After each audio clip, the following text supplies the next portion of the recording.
Sir आप air force से retire हाँ जी, एक जवान हो। सार्जेंट हूँ। हाँ जी, बिल्कुल। आप यहाँ टेक धरने पर आज आए हो जो जंतर मंतर पर पिछले 18 दिनों से हाँ जी, आप सबका धरना चल रहा है यहाँ पर हाँ, OROP को लेकर। बिल्कुल। OROP में जो असमानताएं हैं हुँ, एक सैनिक और एक अधिकारी के बीच में, हाँ जी, उसी को लेकर आप लोगों ने कमर कस ली है, लंबी लड़ाई। बिल्कुल। तो उसमें प्रमुख रूप से आप क्या चीजें चाहते हैं जो बदलाव हो? देखिए, मुख्य रूप से ना एमएसपी की बात है, मिलिट्री सर्विस पे की बात है। उसके अंदर ना उनको 15,500 है, हमें 5,500 है। मतलब ये डिफरेंस क्यों है? जबकि जॉब तो दोनों एक ही कर रहे हैं ना, रिस्क तो दोनों का एक ही बराबर ही रोल है। उसके अलावा जो डिसेबिलिटी पेंशन है या डिसेबिलिटी जो प्रिविलेजेस हैं, उसमें डिफरेंसेस क्यों हैं? वो भी तो, ये डिसेबल हम होते हैं या एक अफसर होता है, दोनों डिसेबल है ना, तो उसमें ही डिफरेंसेस क्यों हैं? जो फैमिली पेंशन है, जो विडो हो जाती हैं, चाहे वो जवान की है या एसएनसीओ की है, एनसीओ की है, जेसीओ की है या अधिकारी की है, तो उसके अंदर ही बहुत ज़्यादा डिफरेंसेस हैं। एक जवान या जेसीओ है, उनकी जो विधवाएं हैं, वीर वीरांगनाएं हैं, उनको तो 15 से 16 हज़ार रुपये तक उनकी बेसिक पेंशन होती है, उनकी पेंशन होती है, जबकि इनकी 50,000 से प्लस होती है। ये डिफरेंसेस क्यों? तो और देखिए, दूसरा क्या है कि सेवन्थ पे कमीशन में ना उन्होंने क्या काम किया था कि अ, ये सब कुछ मैनिपुलेटेड है कि ऑफिसर्स ने ना गवर्नमेंट को थोड़ा सा प्रभावित किया और 2.81 मल्टीप्लिकेशन फैक्टर, यानी कि जो बेसिक उनकी थी उसका 2.81 फैक्टर अडोप्ट किया, जबकि जवान और जेसीओज के लिए 2.57 अडोप्ट किया। यहाँ डिफरेंसेस क्यों? दोनों को बराबर होना चाहिए ना भाई। पहले ही उनकी सैलरी तो पहले ही बहुत ज़्यादा थी, अब जब पहले उनकी बहुत ज़्यादा है और उसके अंदर में उनका मल्टीप्लिकेशन फैक्टर कम होना चाहिए था। चलो हम नहीं, हम उनसे हम जीलस नहीं है कि भाई ऐसा नहीं कि उनको आप हमसे कम दो या इस तरह की कोई बात नहीं है, लेकिन कम से कम बराबर तो करो। जो ऑलरेडी जिनकी लाखों रुपए तनख्वाह थी, आपने उनकी कई लाखों कर दी है, तो उसमें 2.81 का क्यों फैक्टर लिया आपने? 2.57 का ही क्यों नहीं लिया? तो मेन, अब जैसे जनरल सतबीर सिंह जी हैं, उन्होंने यहाँ पे काफ़ी दिन प्रोटेस्ट किया और हम लोगों ने भी उनका बहुत साथ दिया था, इसमें कोई शक की बात नहीं है। लेकिन उन्होंने भी क्या काम किया कि ऑफिसर्स को ज़्यादा फ़ायदा ले गए। ऑफिसर्स कितने हैं? नियरली 3%, केवल 3% लोग हैं। उनको आपने उनकी बेसिक्स में 15 से 20 हज़ार रुपये का हाइक हो गया, जबकि बाकी जेसीओ में तो केवल 960 रुपये, 1,000 रुपये।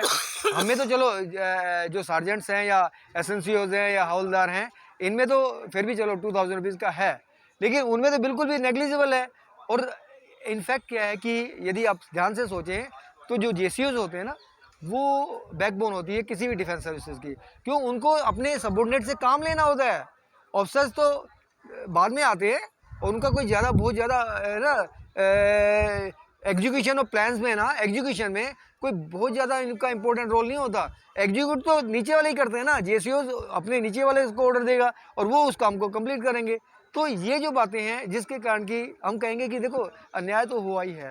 अच्छा, और हम लोग बार बार बात करते हो डिसेबिलिटी फैक्टर की, हाँ, तो उसमें क्या होता है? अगर कोई, आप सीधे शब्दों में अगर आप देखो मैं पब्लिक को आपको बताऊँ, बताना मैं चाहें, सीधे तो शब्दों में ये क्या है कि कोई अधिकारी जब घायल होता है, हाँ, ठीक है, तो उसको उसको उसको अलग दिए जाते हैं, उसको जब अलग दिए जाते सैनिक हैं घायल उससे, होता है तो बिल्कुल अलग बिल्कुल, दिए ये जाते हैं। यही है। जेसीओज और सैनिक, हवलदार, एनसीओज, ये सारे के सारे जब ये घायल होते हैं तो उनका अमाउंट अलग होता है और ऑफिसर्स का अमाउंट अलग होता है। ये बात है। तो इसके लिए क्या आप लोगों ने पहले कभी अपने ऊपर के अधिकारियों देखो से सुनो, वार्ता की थी? मैं बात ये हूँ कि चीजें बदलनी चाहिए सुनो कि हम, डायरेक्ट प्रदर्शन करने ही लीजिए आप लोगों लीजिए, ने शुरू कर हमेशा से जो भी हमारी कम्युनिटी को लीड कर रहे थे जी। वो ऑफिसर्स ही कर रहे थे और आज तक करते रहे हैं। ये फर्स्ट टाइम है ऐसा हो रहा है कि जेसीओज एंड ओआरज ने आपकी दवा अपनी चीज़ों की मांग खुद उठाई है। अगर पहले कभी ऐसा नहीं हुआ नहीं, कभी। जो आपकी मांग है आरपीओ में जो भी आप लोग समानता चाहते हैं डिसेबिलिटी को लेकर और तमाम इस चीजों की नॉट मांग ओनली है, डिसेबिलिटी, एमएसपी भी है। मैंने बोला हाँ वही तमाम हाँ चीजें जो आपकी हाँ मांगे हैं, पूरी मांग हाँ में बताता हूँ। हाँ। तो क्या इसके लिए आपने कभी सेना के तमाम जो बड़े सक्षम अधिकारी हैं उनसे वार्ता करने का आपने प्रयास किया, सुनो या सुनो, फिर लड़ाई का ही रास्ता आपने नहीं चुन नहीं नहीं, लिया? सुनिए सुनिए सुनिए, क्या होता है कि पिछले बार जब यहाँ पे एजिटेशन जो भी चल रहा था, जो भी धरना चल रहा था, उसमें ये प्रॉमिस किया गया था कि जो ओआरज एंड जेसीओज हैं उनको हम सबसे ज़्यादा प्रोटेक्ट करेंगे और सबसे अच्छा उनको पे एंड पक्ष दिलाएंगे और सैलरी उनकी पेंशन होंगी। ये है ना, अच्छा का मतलब उनको बेटर वे में ट्रीट किया जाएगा, अच्छा दिया जाएगा अमाउंट। लेकिन हुआ क्या? उल्टा हो गया।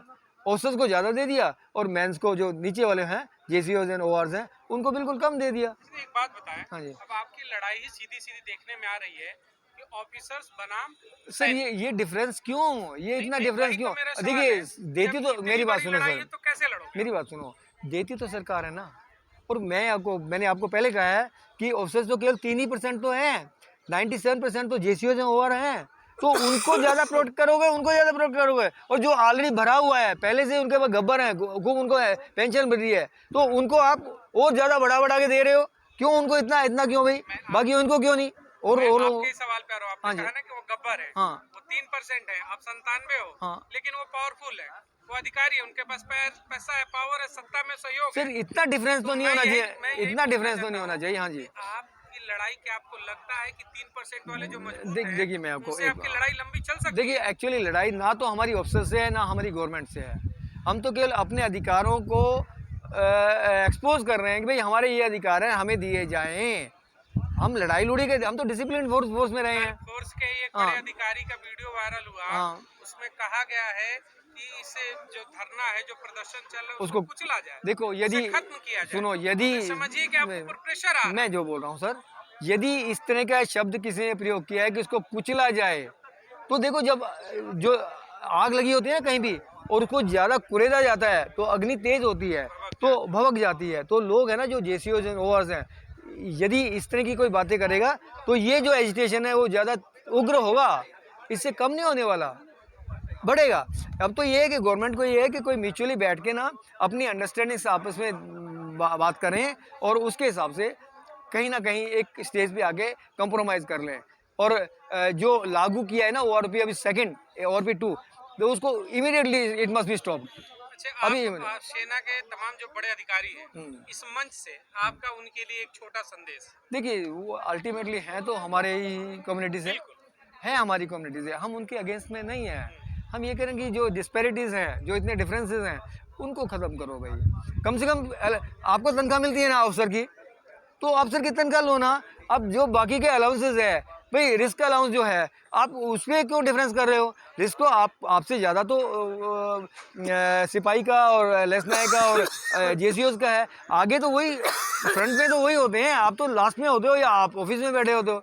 रिस्क तो उनका ज़्यादा है, तो रिस्क का अमाउंट आप ज़्यादा क्यों ले रहे हो? उनको ज़्यादा दो ना, या उनको ज़्यादा नहीं तो कम से कम बराबर तो दे दो। इस मंच से आप उनको इनविटेशन देना चाहेंगे क्या, यहाँ आए और वार्ता करें? देखिए, यदि वो आते हैं तो डेफिनेटली यहाँ पे उनको समझाया जाएगा कि प्रॉब्लम क्या है। उनका वेलकम करेंगे। डेफिनेटली हम तो करेंगे। सरकार की तरफ से आप क्या चाहेंगे? मैं कोई सरकार, आपका स्वागत देखो, करेंगे सरकार का? मैं तो सरकार को भी ये कहूँगा कि जो ओआरएस एंड जेसीओज है उनकी बात को समझें और कोशिश करें कि इस मैटर को रिजोल्व करें, ना कि इस बात को बढ़ाएं। देखिए, अमाउंट तो वही रहने दो, कोई बात नहीं, लेकिन उसी में जो जो डिफरेंसेस आ गए, एक आदमी के 15,000 रुपये बेसिक बढ़ गई, 20,000 रुपये बेसिक बढ़ गई, एक आदमी की 1,000 रुपये बढ़ी है, तो क्या ये अन्याय नहीं है क्या? सोचने की बात है सर। आप निमंत्रण दे रहे हो सरकार? Definitely government as well as military officer. Actually military officer का इसमें कुछ ज़्यादा लेना देना नहीं है। रीज़न क्या है कि देती तो सरकार है ना, सैंक्शनिंग अथॉरिटी कौन है? गवर्नमेंट। गवर्नमेंट ने उनके कहने से, ऑफिसर्स के कहने से सैंक्शन कर दिए, पर ब्लाइंडली नहीं करनी चाहिए थी उनको। उनको कोई जो नीचे के जो सबऑर्डिनेट्स हैं, जेसीओ ओआरएस है, उनके भी किसी न किसी रिप्रेजेंटेटिव्स को जरूर लेना चाहिए था, इन्वॉल्व करना चाहिए था, ताकि पता चलता रहे कि क्या है क्या नहीं है, क्या हो रहा है क्या नहीं हो रहा। लेकिन किसी को इन्वॉल्व नहीं करते, बस सारे के सारे गवर्नमेंट क्या समझती है कि केवल ऑफिसर्स ही हैं जो अपनी बात को आगे रख सकते हैं, और ऑफिसर की बात को जवान कभी टालेंगे नहीं। अरे भाई, अब तो सिविल में आ गए हम लोग, अब तो हम we are no more defence servant हैं, ये नहीं करेगी, पर रिटायर्ड है ना। अब तो ऐसी नहीं है, इस तरह की बात नहीं हो सकती कि भाई आप जो भी कहोगे हम उस बात को मानेंगे। पहले तो यदि ऐसा भी होता था कि कुएं में गिरो तो कुएं में गिरते थे भाई, क्योंकि हमें ऑर्डर में ओबे करना था, डिसिप्लिन डिफेंस फोर्स थे। ठीक है, अब तो ऐसी कोई बात नहीं है ना। अब तो हम सोचेंगे और अकॉर्डिंगली हमारे विश हम लोग काम करेंगे। चलिए, हाँ धन्यवाद। जी, okay, thank you so much.